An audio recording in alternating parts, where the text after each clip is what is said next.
So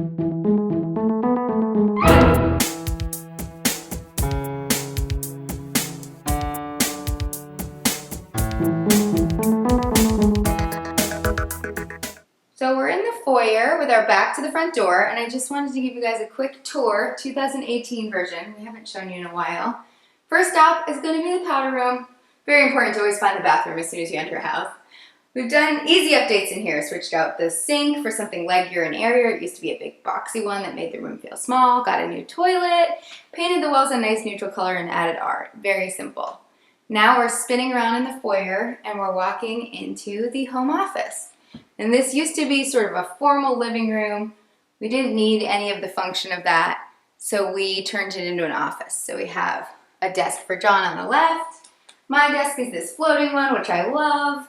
And we even worked in a workspace for the kids, which I know it sounds funny, a workspace, because they just sit there and cut paper and tape things together, but it's really nice to all be in the same room. You can see in the corner I have fully embraced this season of our lives that is full of boxes with things taped together. That is actually a mansion for small plastic cats that our daughter makes. She plays with it almost every single day after school and on the weekends, so it has earned its keep to stay in that corner for as long as she plays with it. So that's just sort of where we are. Now we're walking back through the foyer into the dining room. This room was really, really blue. It had blue trim, blue baseboards, blue wainscoting, blue super patterned wallpaper, and even the built-ins in the corners were bright blue, and they had these scrolly things on top of them. They didn't go all the way to the ceiling. So what we did is knock the scrolly things off, box them out so they went up to the ceiling, continued the crown molding so that they were fully connected to the room and looked built-in all the way up. And then we just brought in some furniture, warm wood, some colorful chairs. We love that playful blue, and the green buffet are just some fun accents in here. It's a lot brighter without all the wallpaper and blue trim. So now we're moving into the kitchen. This is the space that's changed the most in our entire house. It used to be a very small kitchen workspace with a peninsula that cut it off from the rest of the room. The peninsula was about where that basket on the island is, and then the rest of the room was an eat-in kitchen.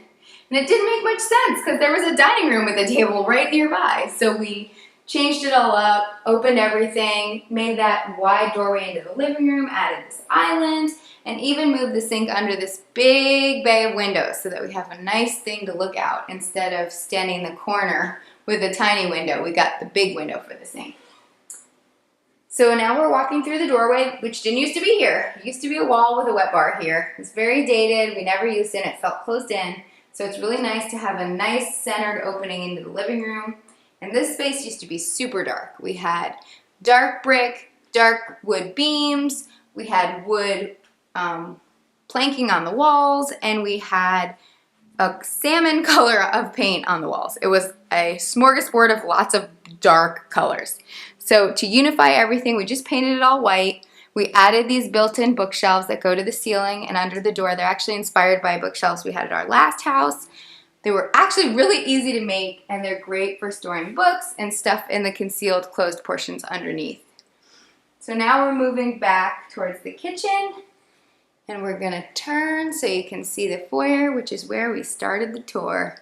So you've seen all the rooms downstairs.